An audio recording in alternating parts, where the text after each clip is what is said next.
Anthony Porvaznik, Chief Patrol Agent for the Border Patrols Yuma sector, inspects a recently reinforced section of border fence in San Luis, Ariz. Porvaznik says a few weeks ago, 350 migrants, including children, burrowed under another spot of the border fence about 12 miles away. Joel Rose, NPR In a desolate stretch of desert outside Yuma, Ariz, there's a spot where more than 350 migrants, including children, burrowed under the steel border fence a few weeks ago. This only goes down just about probably another foot, this steel, said Anthony Porvaznik, Chief Patrol Agent for the Yuma sector of the Border Patrol. He says smugglers tried digging in more than a dozen spots, looking for places where the ground was soft enough. This is very sandy, Porvaznik said. It's like that all the way down, and so it was easy to dig. About once a week, Border Patrol agents come across migrant groups of 100 people or more in some of the most isolated parts of the southwest border. In Arizona, the number of migrant families and children crossing the border more than doubled last year, straining resources in the U.S. and Mexico. The White House says the situation is evidence of a broader crisis at the southern border. On Friday, President Trump declared a national emergency to free up billions of dollars to expand the border wall. The administration wants a total of about $8 billion, including the $1.4 billion in the funding bill passed by Congress, for border wall construction. But immigrant advocates say U.S. officials have exacerbated the situation at the border by limiting the number of migrants who can seek asylum at legal ports of entry. They say that's pushing a growing number of migrant families to cross illegally in more remote areas of Arizona and New Mexico, miles from the nearest food, water and medical care. We hesitate to use the word crisis because we don't think that this is a threat to the country, said Joanna Williams of the Keno Border Initiative, a humanitarian group that operates a migrant shelter in Nogales, Mexico. The vast majority of these migrants are fleeing violence and poverty in Central America. And Williams says U.S. immigration officials have underestimated their desperation to reach U.S. soil. They're trying to find a route to safety, Williams said. For them, the risks are worth it. No longer the Wild West. Despite the recent influx of migrant families, the Yuma sector is widely considered a border enforcement success story. The number of illegal border crossings in Yuma today is just a fraction of what it used to be in the early 2000s. Former acting Homeland Security Secretary Elaine Duke touted the sector's turnaround in a 2017 op-ed in USA Today titled "Border Walls Work." Yuma sector proves it. The border wall between San Luis Rio, Colorado, Mexico, and Arizona's Yuma County. Joel Rose, NPR. Even as Border Patrol agents were arresting on average 800 illegal aliens a day, Duke wrote, we were still unable to stop the thousands of trucks filled with drugs and humans that quickly crossed the vanishing point and dispersed into communities all across the country. It was just to me like the Wild West. It was just out of control, said Barbie Morehouse, a helicopter pilot in the Border Patrol. Before she was a pilot, Morehouse worked on the ground as a Border Patrol agent in the mid-2000s. Back then, she says, agents ran themselves ragged chasing migrants who were trying to cross illegally.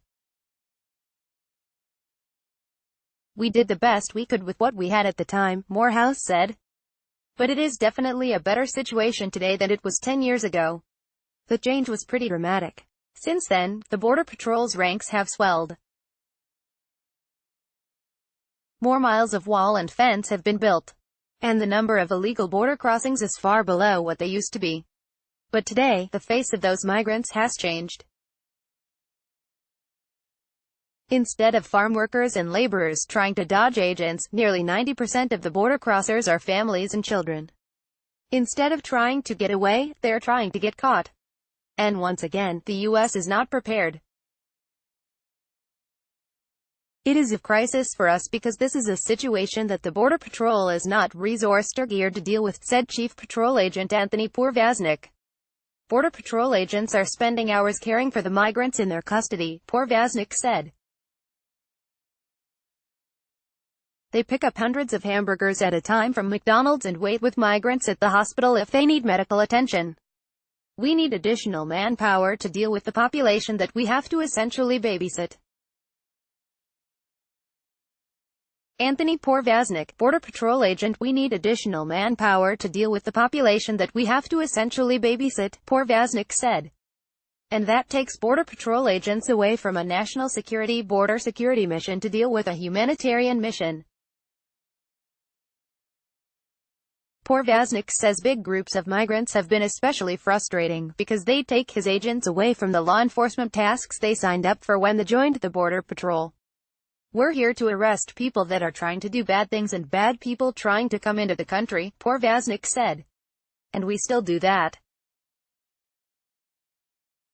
But when we have this priority mission of having to deal with children and families, that takes away from our ability to get manpower out where we need them. Unlike the border crossers of a decade ago, many of these Central American migrants are trying to turn themselves into the Border Patrol to request asylum in the United States. There's not an incentive to travel in smaller groups or to try to hide from immigration officials, said the Keno Border Initiative's Williams. So these migrants are crossing in larger groups because, in many ways, it's safer, she said. A few years ago, it was more common for migrant families to cross in places like the Rio Grande Valley in Texas. But Williams says that route has become increasingly dangerous because the Mexican side of the border is controlled by cartels. So migrants are crossing in remote borderlands, in spite of the risks. In December, an 8-year-old girl died in U.S. custody after crossing with a large group of migrants in a remote corner of New Mexico. Her death, as well as that of a second migrant child a few weeks later, prompted the Border Patrol to expand medical screenings for all migrants in its custody. There's another reason these migrant families have gotten more desperate, says Williams. In the past, they might have gone to legal ports of entry to request asylum. But since last year, U.S. officials have been letting only a few families in at a time at many ports of entry. So these migrants have to choose between two bad options. If they want to reach the United States, they can cross the border illegally in remote areas, or they can wait, sometimes for months, in border towns. Strained resources in Mexico. In the town of San Luis Rio, Colorado, right across the border from Yuma County, Arizona, hundreds of migrant families sleep out under blue tarps, the same kind you'd see emergency responders hand out after a hurricane. A few feet away, two clogged lanes of traffic also wait to get into the United States. Occasionally, the drivers roll down their windows to give money to the migrants or buy them snacks from street vendors.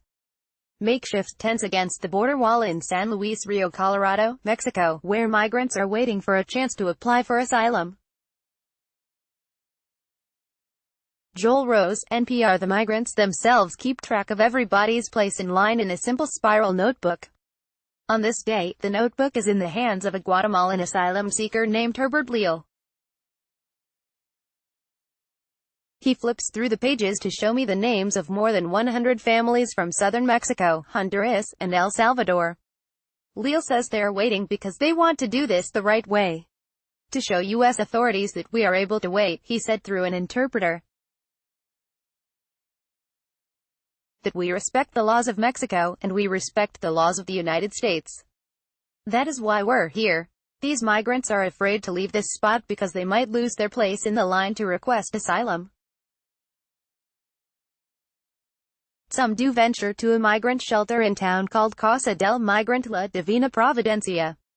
This house was made originally for men, explained Martin Salgado, who runs the shelter. Salgado's mother helped found the shelter in the 1990s. Back then, Salgado says, it was primarily a way station for migrant men trying to get to the U.S. to work. But now Salgado says the majority of migrants are women and children seeking asylum. From a year ago, there's a lot of women, Salgado told me. In the past, you didn't see this picture. Before, this was a place to bunk for a night or two. Now many of its beds are empty. But Salgado says the shelter has found other ways to serve the migrants. They come during the day to eat, to shower and to wash their clothes before returning to the line. Rosa Ramirez Penaloza and her children fled gang violence in southern Mexico. They're staying in a makeshift tent in San Luis Rio, Colorado as they wait for a chance to apply for asylum at the port of entry. Joel Rose, NPR. These are good people. In my own village, I could not imagine anyone being as helpful and giving, said Rosa Ramirez Penaloza, a migrant who left Guerrero, in southern Mexico, with her 3 children. Her youngest daughter is 10 months old. She has another daughter, who is 9, and a son who is 11. Ramirez says a gang member in their hometown tried to recruit him. They would tell him that if he doesn't join them, they are going to hurt us, she said in Spanish through an interpreter. Hurt his little sister and us. Ramirez and her children spend their nights sleeping under a blue tarp fastened directly to the metal border wall, along with hundreds of other migrant families, waiting for their number to be called. A growing shelter in Tucson. Back across the border in Tucson, Arizona, a shelter for migrant families and children called Casa Elitas has had to grow quickly to keep pace with the growing number of migrants. We started back in 2014 in Tucson at the bus station, says Diego Javier Pina Lopez, the lead coordinator for the shelter. Casa Elitas moved into a house, which it quickly outgrew, and then 2 houses. A few weeks ago, the shelter relocated again, to its biggest quarters yet, a former Benedictine monastery in Tucson. The owner, a local real estate developer, is planning to build apartments on the property but is letting migrants stay there until construction begins. We essentially got the keys on a Wednesday, Pina Lopez said, and then we were told we needed to open on that Saturday. Most migrant families stay at the shelter for less than 24 hours. They truly believe that their lives are at risk, and even worse, the lives of their children are at risk. Teresa Cavendish, Catholic Community Services of Southern Arizona. They're dropped off by immigration officials after they're released from custody, typically with a notice to appear in immigration court. The shelter offers them a place to shower, eat and sleep. Volunteers provide medical screenings and flu shots and help the migrants book their bus tickets to join friends and relatives across the country. One room in the sprawling 1940s monastery is full of donated toys.